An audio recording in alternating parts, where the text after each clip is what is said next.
So let me do a quick introduction to our speakers. We've got a great lineup tonight. Dave Cohen with the Vermont Bike Collective, Abby Mnookin with 350 Vermont, and Luis Vivanco, who's a professor of anthropology at UVM, who has written a book about bicycling in Vermont. So we look forward to a great conversation tonight. So with that, I'm going to pass it off to Dave Cohen, who's going to share with us about his work as a part of the Vermont Bike Collective. Dave. Yeah, and why don't you just let me know when, I'm kind of running out of time, so I kind of, out of time this. Great. Yeah, so, it's actually called VBike, and it's supposed to sound like V-Trans, and not everybody gets it, and a lot of people ask me, can I get a V-Bike? I said, well, it's really an e-bike, that you can find out about e-bikes at VBike, and unfortunately the name has confused people, but the essential kind of purpose, well, there's a lot of purposes to VBike, but one of the kind of real primary things is just rebooting the bike in Vermont. And by that, we mean through introducing technologies and designs that just haven't made it here, but now they really are starting to make it here since we've been at this for a little over 5 years. And so it's like, technology and designs that enable us to be able to do the things that we previously couldn't do, or a majority of people couldn't do on their bikes. And that means like electric assist technology, so we can climb the hills, so we can possibly travel at faster speeds, and also be able to carry loads with greater ease, and just overall riding comfort. All the studies are showing more people will actually use their bikes for transportation if they have an e-assist, particularly in hilly areas. And then also, part of rebooting the bike is to I like to say combat bike toyism, but there is something called, I like to call it bike toyism, the toysicle effect, and that's been what has happened in the United States. The bike has, largely became a toy, first for kids, and then for adults, and it's taken a long time to kind of crawl out of that space, or actually pedal out of that space.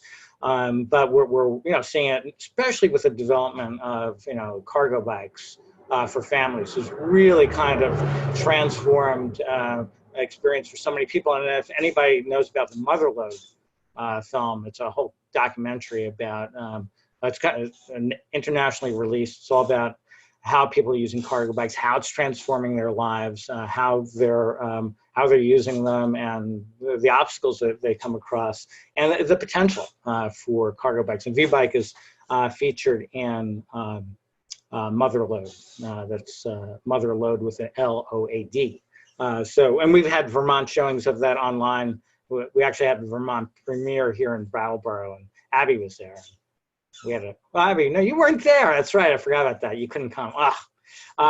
Anyway, so VBike primary programs are the first, most important program is that we provide consultations for Vermonters. And this is actually funded through VTrans and Go Vermont, which is our state alternative transportation agency.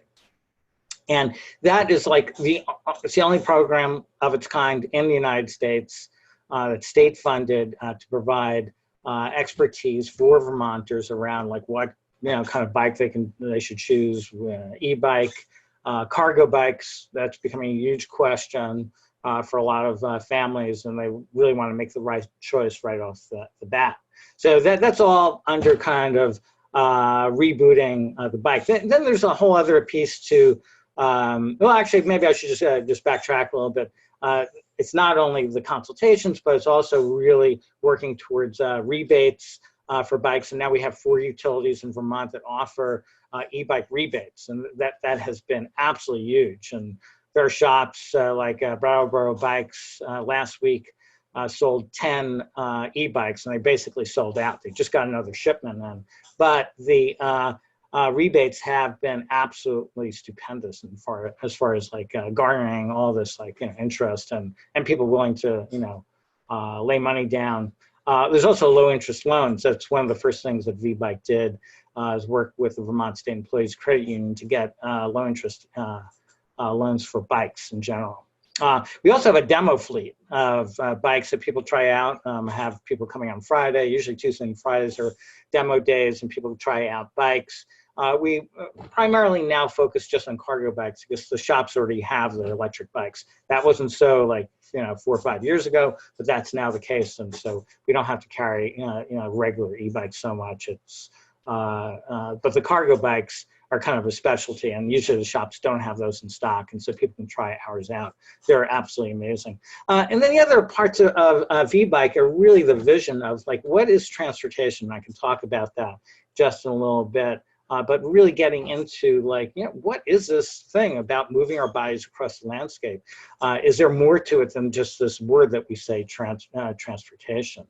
It's also about as we get people on the bikes, they start noticing something about our landscape, and certainly about the dominant kind of form, almost life form of transportation in our state, which is the automobile. And so we really look at the automobile from a different perspective. Not everybody likes what I have to say, but we call it automobilism because we have had a very, very difficult time understanding what an automobile is, what it's doing to us, and actually where it's actually going, where it's heading, in terms of our bodies, in terms of our senses, and in terms of our emotional connection to the world. How the automobile compromises not only our landscapes and our soundscapes, our sensescape, and just how we plan, but it also gets into us. As much as we think we get into the car gets into us and shifts our perspective. So that's a big part of VBike. And the other couple things are really into people as they adopt the bike, really starting to see what's happening to their communities and getting really passionate about shaping the infrastructure. And so community transformation is a huge thing, really bringing our communities back to more of a human scale rather than a motor scale transportation, hypermotorization. And the last thing is just like our kind of, our kind of little slogan, change the bike, the infrastructure will follow. If the bike is just not working for a vast majority of people, of residents, Vermont residents, if we can't carry our kids, seniors can't get up the hills, and the bike just doesn't seem to kind of have that viability for transportation, we're not, we can build all the infrastructure we want. No, people are just not going to ride in the numbers that we need. So, change the bike is really about like making the bike so much more practical and viable for our landscape, for our communities, for our lifestyles. And that means even winter biking and things like that, really teaching people about things like studded tires and the basics of, how to, carry your kids around. So change the bike and the infrastructure will follow. Really kind of important thing. It's actually, I'd like to say it's actually happening here in Brattleboro, where more people are just riding because they're on cargo bikes, or they're using electric assist and using their bike far more for transportation. There's far more now passionate inspiration happening. So that's taking shape right now. Just coming back to this thought about transportation.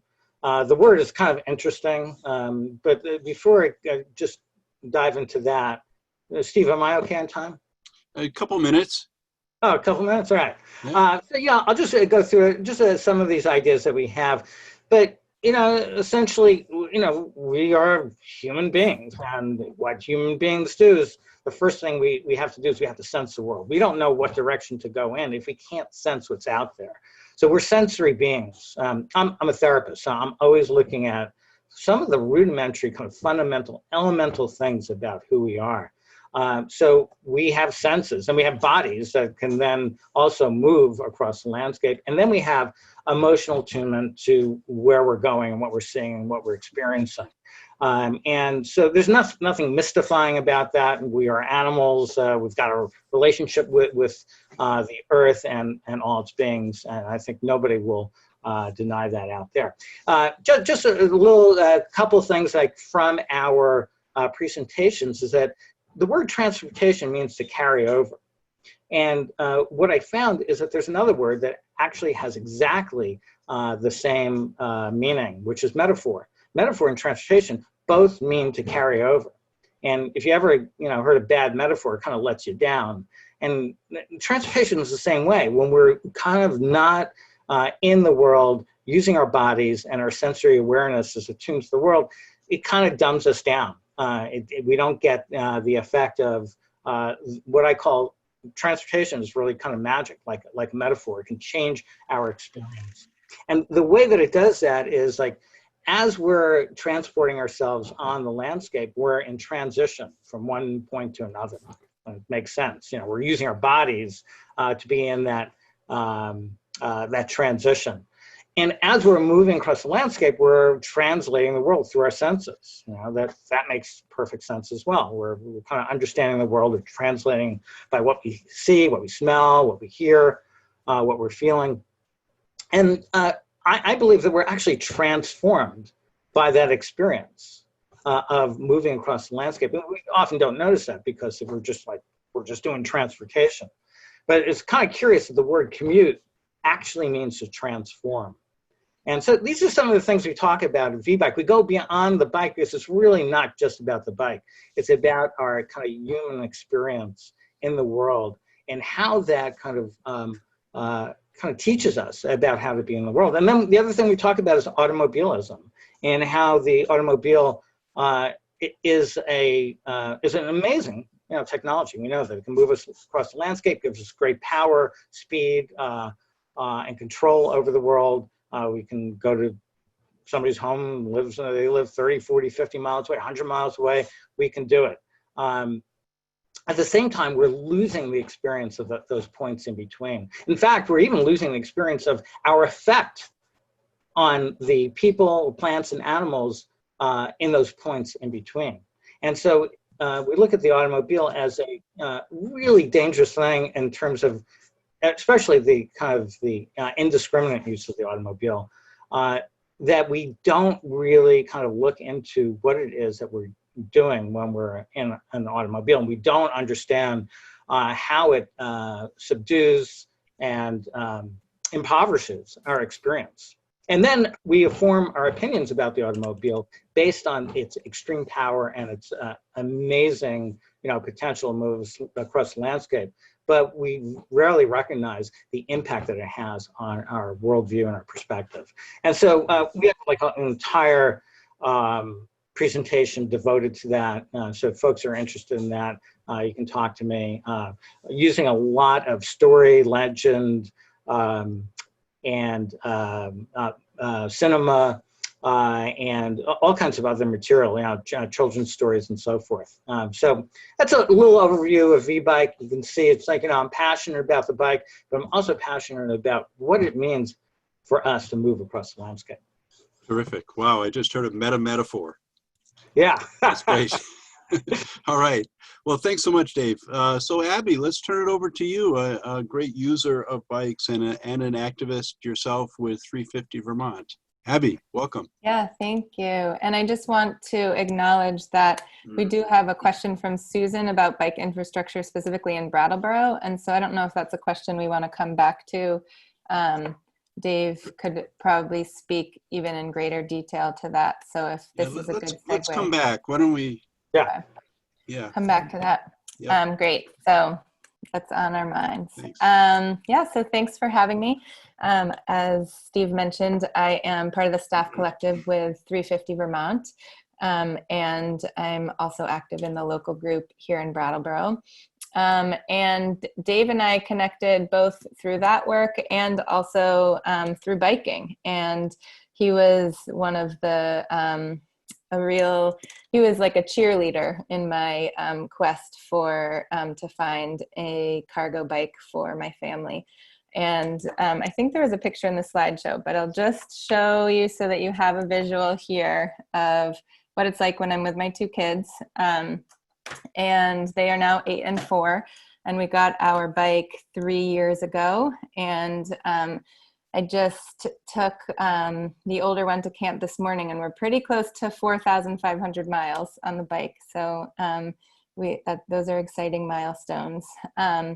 But I would say in my work as a climate organizer,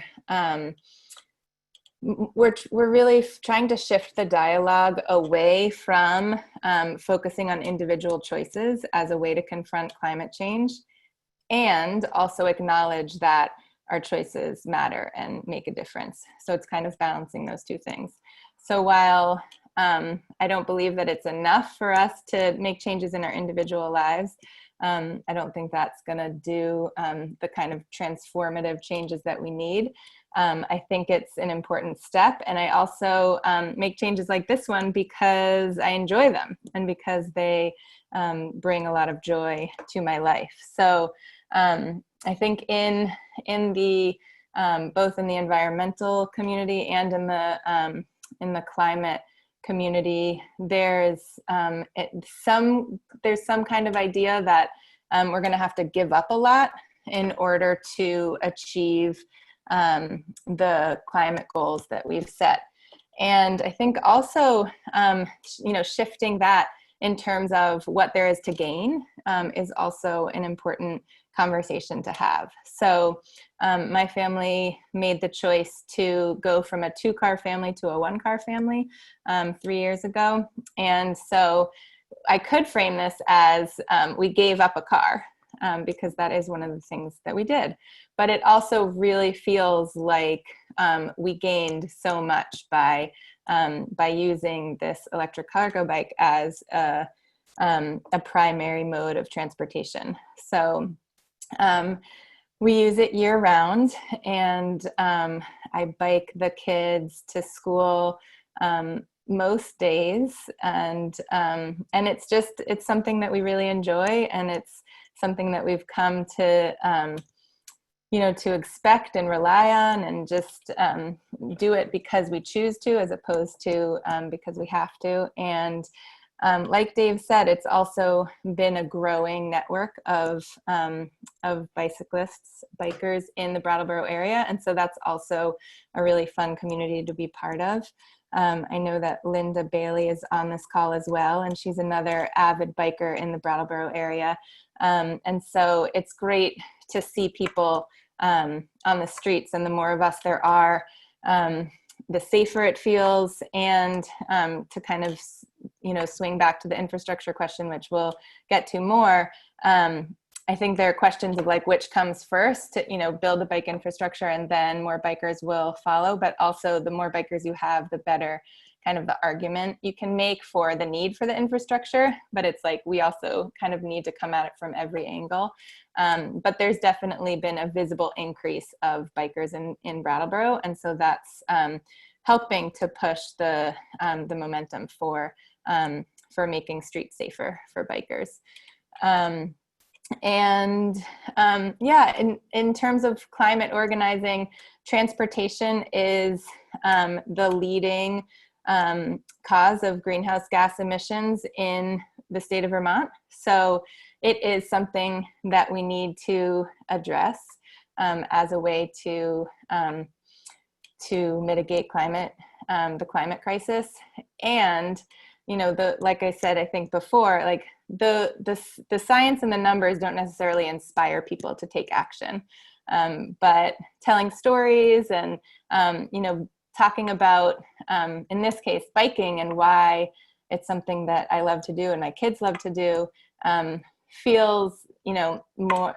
I think it's more impactful, and so instead of coming at it from like, look at the percentages of greenhouse gas emissions and what can we do to bring it down, having the conversation in terms of what that looks like in our lives, and how these kinds of changes can actually, like Dave was also saying, just better connect us to our environment and the landscape. And I think there's a really good, there's a good argument to say that just like disconnection is one of the leading causes, like the root causes of our climate crisis. And so ways that we are becoming more connected is one of the solutions. So I don't know where I am on time. I'm happy to talk more, but I also want to be aware of of having another speaker and also leaving time for questions. We will certainly come back with questions too, and a lot of good things to talk about. So why don't we move on to Luis then? Luis, Luis. Thanks so much. Great. I really Thanks. appreciate the opportunity to speak to you all. Boy, where to start? I guess I'll start by saying I'm a cultural anthropologist. And early in my career, I was studying environmental movements in Latin America at the community level, looking at what are the ways in which conservation are socially organized activities, what kinds of social conflicts emerge out of conservation projects. And so I'm an anthropologist of environmental advocacy, really. And I was really interested in sort of what are the meanings of nature and what are the meanings of the kinds of actions that environmentalists take in local communities in a place like Costa Rica and also in southern Mexico, where I also worked. But about 12 years ago, I got a modest question from a friend and colleague at UVM about whether or not I was interested in studying bicycle transportation. And that kind of came out of left field for me, not because I am not a bicycle rider. I've been a transportation cyclist for several decades and an enthusiastic, weekend rider and bike tourist and bike mechanic. And bikes have played a central part of have been a central part of my life for years, since I was a kid. And it was such a strange question to me, what would an anthropology of bicycles look like, that I thought surely somebody had done it. And then I realized nobody had done it. So I started teaching a class at UVM on called Bicycles, Globalization, and Sustainability, kind of putting my different interests together around what are the kinds of relationships across borders that are entailed by bicycles made in Asia and traveling, and what are the ideas about how to create better cities for bicycles that are circulating internationally right now. So for example, a place where I've done research in Bogota, Colombia, a lot of people from all over Latin America and places like New York City go to Bogota to figure out how do they get all these people to ride bikes. And then I'm also interested in the sustainability questions around the bicycle, and what are the ways in which bicycles might be thought of as green vehicles or vehicles for a small planet. And I have to say that was one of my real provocations to look into this as a cultural phenomenon, was at some point in Burlington, maybe 12, 14 years ago, suddenly my everyday practice of riding a bike to deliver my kids to school or whatever, and we were early cargo bike adopters, my wife and I, in Burlington, it suddenly became green. And I thought, wow, I'm a scholar of green culture and politics. What does this actually mean to say that riding a bicycle is an environmentally virtuous activity? And so I asked people, what does that mean? And one of the things I found right away is that it's not a super strong anchor symbolically for a lot of people, that yes, they're engaged in green action. They're saving the planet, if you will. There's lots of other reasons why people take interest in bicycles, and I think both Dave and Abby have touched on them. They have to do with dynamics of our everyday lives, of the kinds of expectations we have about how we're going to get things done, who we need to take care of, and how we need to move around our world to do that. And then I went to Bogota, Colombia, and did fieldwork for about 6 months among bicycle advocates there. And I was really keenly interested in, do they have any kind of sustainability arguments that they make? And at the time, this was about 5 years ago, at the time, bike advocates were coming together with urban environmental advocates in Bogota for the first time. They hadn't ever thought of each other as working in the same realm. And they were sort of sniffing each other's tails, trying to figure out do they share certain things in common, a certain vision of what a bicycle could mean for a polluted city. And they started building a relationship that was not an obvious one for them. I think right now it's in the kind of the ether that bikes can be environmentally virtuous, but it takes some work to get there for a lot of people. That's not to say that people don't enthusiastically take to bicycles in a city like Bogota. They just do it for other reasons. And so one of my broader interests is, it really is as a scholar, but also as an advocate. I was on the board of Local Motion for 6 years and tried to bring some of these sensibilities to the work we were doing. Is what are the particular meanings and practices that people have as they relate to bicycles? How do they fit into their lives? I like Dave's question about, what is the relationship you have with a bicycle? And then you can start talking about things like infrastructure. And so what is the bicycle itself? How is it set up to do the work that you might need it to do? And then you can start thinking about, well, how do we change the environment to facilitate that? One of the things I've found is that because of the sort of Rube Goldberg machine-esque nature of culture and society is that you might make certain predictions like, oh, we'll build a bike lane and they will come and they will use it. Don't always play out in reality, and it's a pretty naive politics to do that.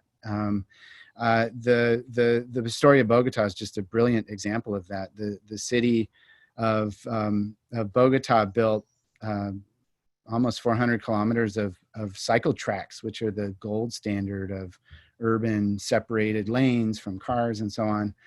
And it took people a really long time to take to those. And in fact, a lot of people don't take to them. They still ride in the roads.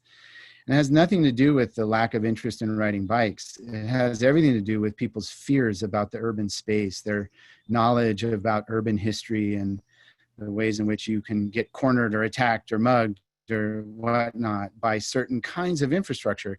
So these engineers made these naive assumptions about infrastructure. They built it. And then in the local culture and history, people just didn't take to it for a very, very, very long time because they had a set of meanings that conflicted with it. That had nothing to do with their disinterest in bicycles. And one of the other things I'm really interested in is the way in which the bicycle is a protagonist for social change, because it is. And there I take a real strong historical perspective. So I've been working for about 10 years on a history of bicycling in Vermont. And I've been traveling around the state giving lectures at through the Vermont Humanities Council and the First Wednesdays series for the council. And it's sort of a big picture history of what happened when bicycles came to Vermont in the 1880s and 1890s. And they were huge protagonists of change. For example, they raised really important questions about who manages roads and how we manage them.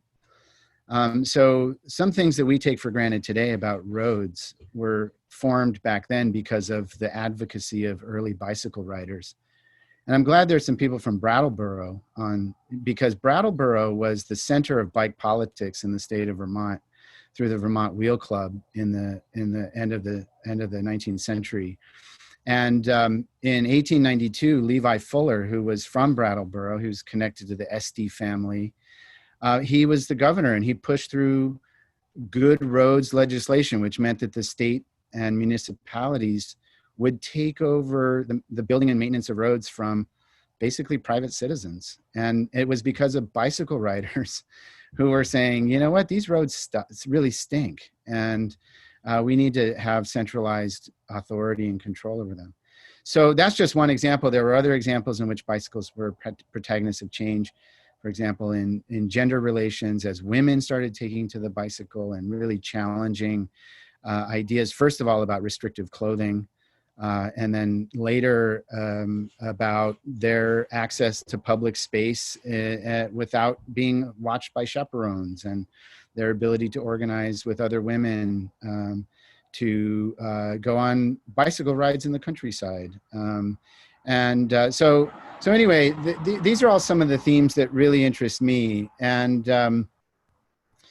being both a bike advocate and a bike scholar, I'm especially focused on, what are the issues facing bicycle advocacy today and promoting greater bicycle use? And I think some of it is overcoming the build it and they will come stock response.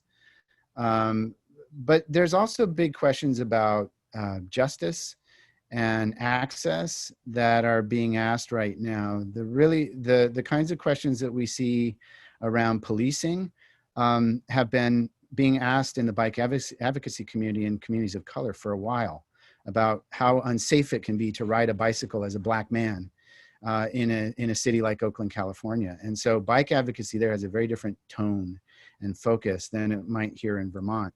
But we have questions around access and to bicycles, and bicycle riding tends to be very gendered, skews male. The big transportation bike boom has brought more women into bicycle riding, but we need to be asking questions of women who ride bikes as well as those who don't, about what would make them more interested, more committed. What kind of infrastructure might they be interested in? And so these are the important questions about inclusion are being asked right now. Who's at the table making the decisions around what kind of alternative transportation options people could have in their everyday lives? I could keep going. An anthropologist's mind is like a cabinet of curiosities, and you never know what's going to spill out. So I'll be quiet, and we can turn to questions. And I know there's probably a lot of questions out there. Great. Well, thank you so much, Luis. The cabinet of curiosities. We do have a couple of questions already in the chat area, but feel free, everybody, to either post questions there or raise your hand, which you can do at the bottom of the participants list. But let's go to a couple of these. Sally asked a question about safety. And if you saw that one, how are you dealing with the hostility of pickup truck drivers who like to scream at you, get out of the street? I have certainly myself been wedged off the street by a pickup truck not too long ago. And that in spite of the fact that we have laws that give certain rights to us on bicycles. So Luis or David or Abby, what are your thoughts on this? From my perspective, moving here, I actually moved here from Berkeley, California. And I thought that Vermont was going to be like some kind of, biking mecca, and that everybody was going to love me as a cyclist. But that was like 12 years ago. And, I did experience that. And I know that women experienced more harassment than men did. I haven't really experienced that in the past like 5-6 years as more people have been riding. Really very, very little of that, but I understand that it's out there. It's partly how the automobile shifts our kind of sense of our body and who we are. And we're gonna have some of that. And that's, part of the territory right now. But I think that starts to shift as more people ride. I had to go back to Berkeley a few years ago to attend to a family member, and the whole feel of Berkeley is totally shifted as the biking community is like doubled, maybe tripled. And the whole environment felt safer. Just the more people you have out there, the safer it is. And that's what we're trying to bring in VBike. Safety in numbers. Yeah. Lots of Abby, anything? Yeah, to that's add? the. Oh yeah, go ahead, Abby. It's unfortunate whenever it happens. Luckily, I guess it's only happened a couple of times, but it has happened to me, and it continues to surprise me when I'm with my kids on the bike, and it feels so it feels awful, but it hasn't been common, and it has prompted some good discussions with my kids, and just, talking about how there are all different kinds of people in the world and not all of them are friendly towards us. But like Dave says, when we've started these critical mass rides in Brattleboro, and we were doing them monthly before the pandemic. And I think visibility in ways like that has really helped to just normalize being on the bike and getting around on bike. And it's also been a way to, to engage with other bikers and talk to them about ways they handle it. But it's been luckily only a handful of times for me. And it's one of those things that feels like it will never completely go away, but hopefully the more accessible biking is to more people, the less that will happen. Mm-hmm. Luis, you had something you wanted to add there too. Yeah, I was going to say bike advocates really, there's a lot of discussion and consternation over how to deal with that. And I think the first thing to acknowledge is that it can be very gendered.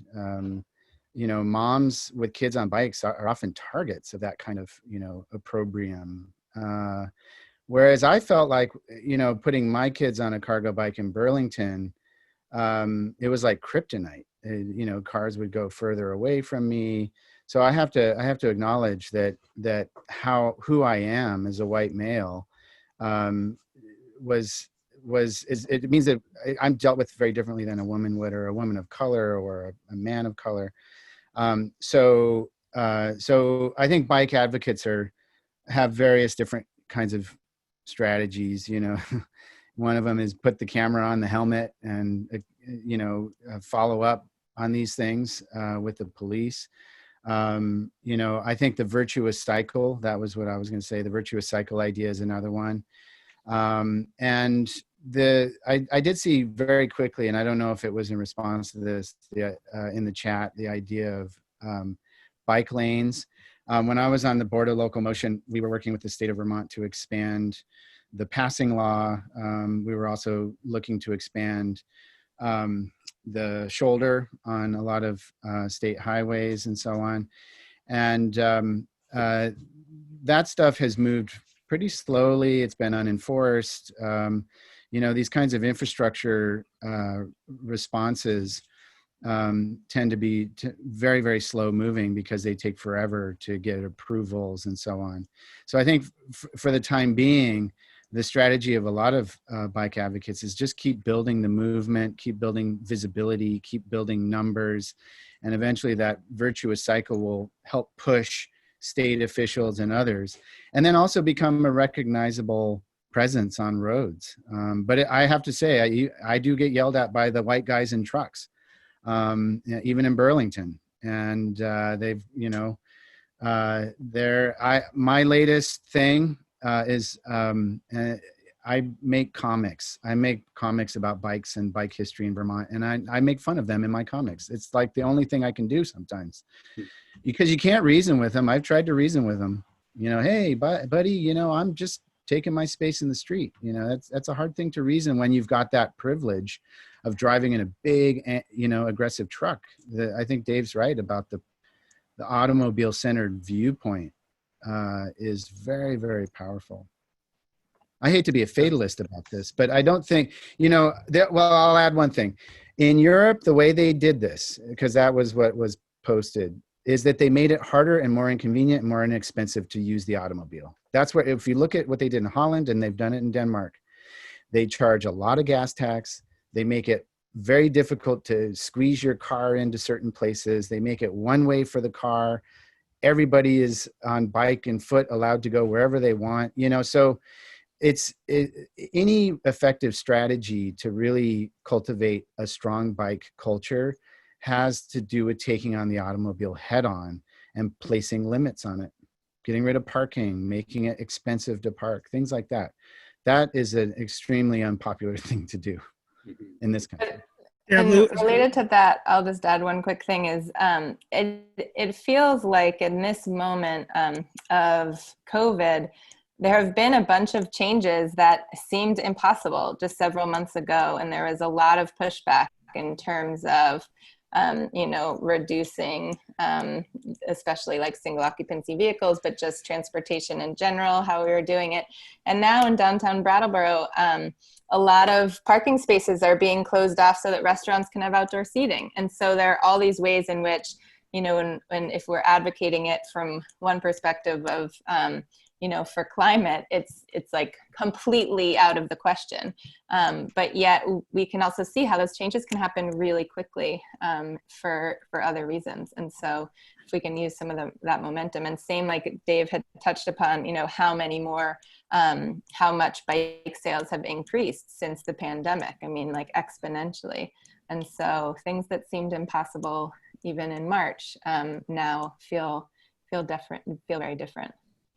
Yeah, I think the same thing has happened in Burlington, where there are, when they quieted the streets quieted themselves down during COVID, but they've started taking some of those empty streets and marking them off for bicycle lanes very rapidly.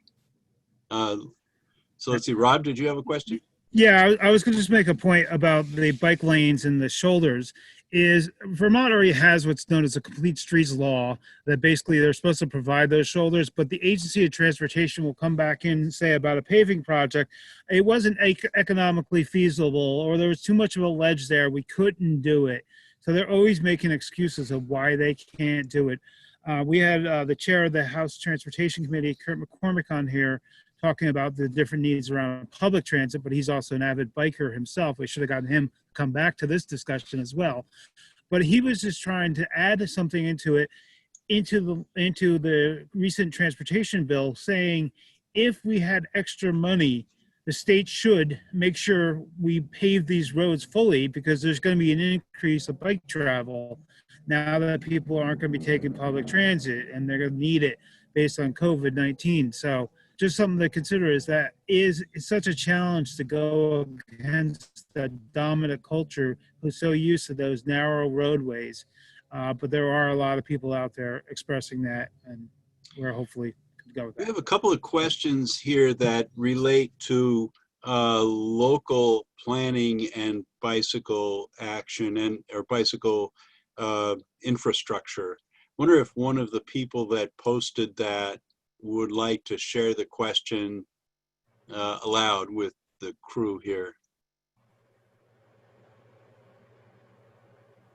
Just go right ahead, and if you're one of the people that posted one of those local planning, or if you have ideas about how to get things happening at a local level, or what forum, you know, who are the decision makers? How do you make that happen? What goes on at a local level that makes a difference in places, especially where it hasn't so far?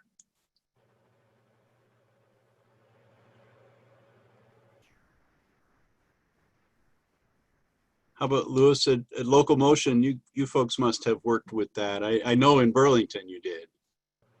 Yeah, and actually Local Motion went statewide. I guess it was about 3 years ago. I was the head of our strategy committee on the board when we went statewide. And one of the things that the way we framed the work that we wanted to do at the state level was not to be a sort of Chittenden County, let's go teach people how to do this, but that kind of arrogance that is so common in Vermont, actually, that, you know, well, we've all figured it out up here and we'll go spread it to rural Vermont or something. What we wanted to do was to create basically a network or a coalition of interested actors who have a stake in the bicycle, whether it was primarily for transportation, but for other uses, economic dimensions of the bicycle through tourism and whatnot. And to start building capacity, you know, sharing, well, who do you talk to? And what is the toolkit that you need? Whether it's, you know, a policy knowledge, or it's like literally spray paint to try something out in your town. We started sort of developing that, and it has shifted to a kind of peer-to-peer model. And so there's a lot of communities throughout Vermont that are doing really interesting stuff. And for example, in the Northeast Kingdom, building on the Kingdom Trails enthusiasm in little towns on the edges of that to create alternative pathways so that people don't have to ride on the roads with cars, but the locals use those now, right? And so it's bringing those folks and sharing their lessons with other rural towns that are looking at that and not assuming that we have all the answers. So there's an organization called, or a thing called Streets for Success Vermont. And it's part of the Vermont Council on Rural Development. And they're a good example of a shift, a paradigm shift around Vermont, where I think people are starting to look at bicycles through the lens of what they can do to promote economic development in communities in all kinds of dimensions, whether it's bringing in external resources through tourism or through grants or whatnot, but also rethinking transportation possibilities in places where it's really hard to ride bikes. So I think we're seeing at the local level in Vermont interesting things happening.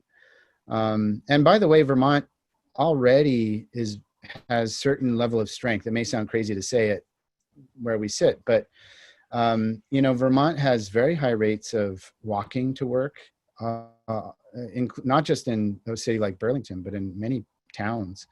High rates of already people using bicycles compared to other parts of the country. So I think some of it is just beginning to inventory that and recognize it and spread it and share it. Build on success. Yeah, I just wanted to add in, and VBike is very, very limited focus. The focus is on, as I said, it's about tech and design, new ideas. And I think our conversation like 2, 3, 4 years from now is going to be very, very different, because e-bikes, electric bikes, and are going to be exploding. They're already exploding across the landscape, and through certainly Brattleboro is an epicenter, and so is Burlington. And that's going to drive a lot of the change, because as we were talking about, just numbers. The more people you get out there, the chances are you're going to start like getting some really passionate folks that are going to really love this, and that's already turning up. So I think that is a tremendous thing as we start exploring the potential of the electric bike. It's not just the electric bike. I mean, there's all kinds of other vehicles that are like hybrid, micro car vehicles. There's one actually that's made in Leverett, Massachusetts. It's called the Pebble. I'll put that up, or maybe somebody else can put that up. It's a PEBL. And it's just a really great example of something that's not quite bike, it's not quite a car, but it's still part of what I like to consider the slow transportation movement. Vehicles that can only move at a certain speed, they still incorporate our bodies, our senses are still, somewhat online to the world, the social and ecological fabric that frames us all. And we're still, emotionally attuned. And so the Pebble has, it's a 3-wheel vehicle with a partial enclosure. It can be fully enclosed. If you want, for the winter, you can get a heater, solar panel, windshield wipers, and directionals. It's the whole thing, and you can even carry a passenger and cargo. So there are a lot of other micro mobility, and this is what a lot of people are calling this now, is micro mobility options that Vermont has been we've been starved. We don't have a lot of these things yet, and that's one of the things that VBike wants to bring here. When we started. When I started I think I had the first electric cargo bike in Vermont. I've been riding cargo bikes since the 90s in California. But when we started, people would look at the cargo bike and they would say, what is that thing? What is that contraption with that doohickey on it? Now everybody says cargo bike. Oh, it's got electric assist. So things have really shifted just in the past 5 years. Great. Carl, I know you're here. I bet you're dying to add something into this. Carl Chemnitzer is a person who's active with our Sierra Club group in the Upper Valley region, and has built his share of bikes. Carl, do you have anything to throw in here? I want to say that I feel very fortunate that there are so many passionate bicycle advocates around the state. And also in my region across the river in New Hampshire. We are currently working on an Upper Valley electric bike library. similar to what Locomotion and VBike has here in the Upper Valley region. And it's gotten a big boost from Locomotion's help. And I just posted a comment about 3-foot wide shoulders. There is a fair number of people that are interested in doing that. It's just VTrans has a hard time wrapping their head around it. And I think it's more the road engineers than it is the policy people at VTrans. And I don't know if you people in Montpelier can add any more information to that, but it is just the road engineers are going by the old-fashioned AASHTO road design manual that we've been using. And basically roads have been designed for cars for like 90 years, whereas we need to convince VTrans to switch over to NACTO rules or something a little bit more up to speed on multiple modes and other users. Yeah, I that's a great point, Carl. I think for those of you who aren't familiar with NACTO, NACTO was basically an upsurge of frustrated directors of departments of public works in the U.S.'s largest cities, New York and various other cities, that said AASHTO rules, these old automobile-centered engineering rules, just don't work in our cities that are really clamoring for more bikes. And so one of the key elements of the NACTO is that it shows the engineers that it's not that hard to do what could be a bike-friendly innovation on the streets. And so I saw one of the questions in the chat was, how do we get our town leaders and municipal government to put in better bike-friendly systems and so on. And some of it is to show them that it is done. It's not just that it can be done, but there are examples of it being done, and we can actually show you. And that's the purpose of the NACTO guide. The other thing that we've been doing in Burlington is what we call tactical urbanism, and you could call it tactical ruralism too if you wanted. But basically, it's this idea that don't make anybody commit to anything new, because a lot of times it's just a stock reaction of like, oh, that's different, I don't want it. What's this bike lane doing here? It's interrupting my flow in my automobile. And so instead of making it permanent right off the bat and putting your politicians in the crosshairs of angry truck drivers and stuff, you spray paint it, you try it out, you make it temporary thing. And the tactical urbanism thing is, in a way, you could say that the safe streets for social distancing that we're seeing in around the state, but especially in Burlington, is tactical urbanism. It's sort of to say, hey, we can try out something different with our streets for a little bit and see how that goes. And then we can take stock and we can talk about what worked, what didn't. So I think lowering the bar of going in saying it must be a permanent fix, and then saying, well, let's try some things out. Let's troubleshoot based on that. That's a new approach, and we're starting to see it in Vermont. And it's an approach that has worked well in other parts of the U.S., where there's a lot of resistance to bike improvements. Great, Jack Cushman is here. And I think he's got a question. Thanks, Steve, and thanks to all of you for just a really fascinating hour of conversation. The talk about how bicycle technology is changing, it reminds me as someone who spent his life in newspaper journalism that, 125 years ago, there were technical changes that came along. The typewriter, these are mechanical changes. The typewriter, the half-tone photograph, and the bicycle. And they revolutionized big city newspapers. So the bicycle played a big role in changing newspaper circulation patterns. And that kind of change just never stops. I think that it's got to be one of the disincentives for ordinary people to get on their bikes more has to just be fear of safety. And I've come to believe that you can't solve that entirely by bike lanes and road building projects, because as some of you have pointed out, they just drag on forever and nothing happens. But I'd like to hear any ideas about how the changes to the bicycle might make it safer. I have in mind things like digital rear view mirrors, so that you just wouldn't have to look over your shoulder or adjust something to see what's coming up on you, or even a passing signal, you know, a polite voice that would say on your left at the appropriate time, or one of my favorites is kind of warning signs by the road, which would be triggered by a passing bicyclist who had Bluetooth enabled, so that for the next 2 minutes, any car coming up the road would see a warning signal. And then if there were no bicyclists, that warning signal wouldn't light. Are any changes like that coming along that are going to take advantage of these cheap new technologies and make the bike just safer for everybody? Yeah, I can kind of speak to. I love, Jack, your high-tech ideas. Those are great. And there are some really simple things like having a mirror on your bike. Mirrors work just fine. You can see if the person's picking their nose on their cell phone and smoking a cigarette at the same time. You know, you might want to kind of like, you know, be careful there. Abby, myself, and a lot of other people have flags on our bikes. Really, they move a lot, create a lot of motion.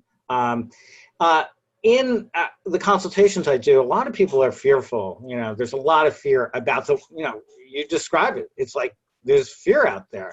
We've actually created, you know, infrastructure and communities that we don't even want to inhabit, which is, I think, a profound statement just alone. If you just take a moment and just inspect that. I often get people saying like, you know, it's so dangerous out there. I don't really want to ride. I'm like, wow. That says so much, you know, if you just stop and think about that. And the thing about the electric bike, you know, I don't want to harp on about electric bikes. I used to be opposed to them when I started a bicycle delivery service in Berkeley, California, back in the early 90s that used cargo bikes. But what I find here is that the electric bike really helps to mitigate for the lack of infrastructure, or actually, you know, often crappy infrastructure. You can move a lot faster up a hill. Motorists have a much longer time to see you in that case. So when you're, you know, climbing a hill, certainly the cargo bikes, as Luis said, like they're bigger, they're more imposing. And it looks like, you know, motorists did crash into, they actually maybe even damage their car. So that's certainly, it's you know, nice to have a larger bike. But most electric bikes are now coming complete with full lighting systems too. So that's really cool. Right out of the box, you know, you go to the your bike shop, and a lot of them have just complete lighting systems that are hooked in, integrated with the battery that runs a bike. So you don't have to even remember, did I charge my battery, you know, for my lights and so forth.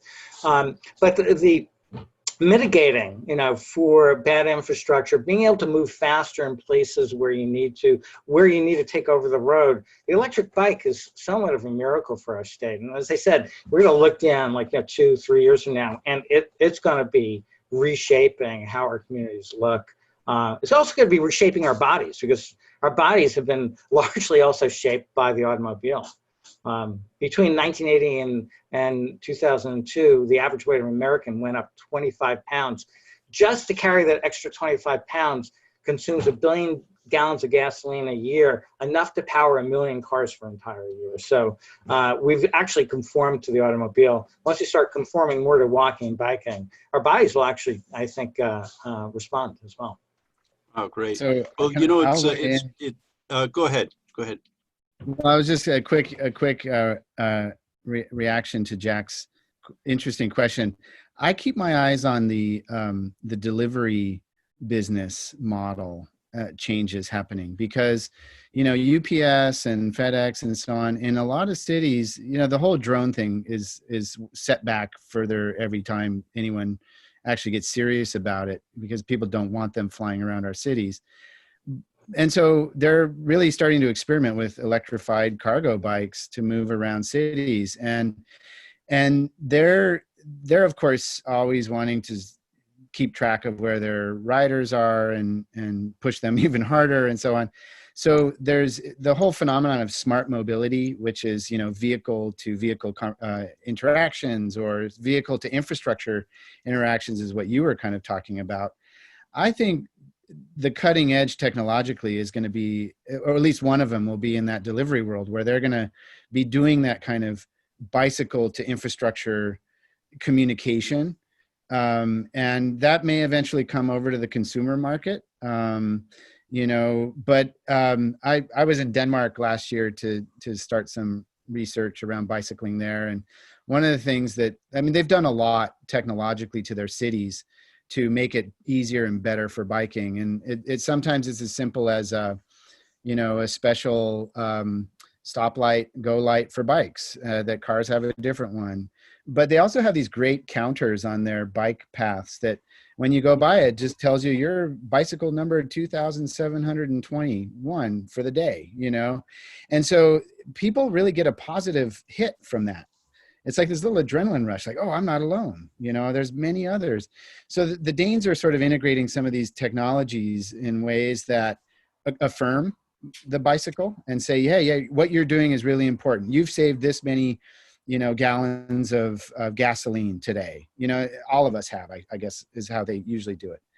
But anyway, I think that technology question is a really interesting one. Great, great. Well, thanks. I wonder if Abby, Dave, if you folks have any closing final statements to make. I'll say that we do tend to stick around a little bit after closing time, but we are getting there to where we'll shut down the recording and people have to move on, get to move on. But any final words from Abby, Dave, or Luis? Yeah, I'll say a couple quick things.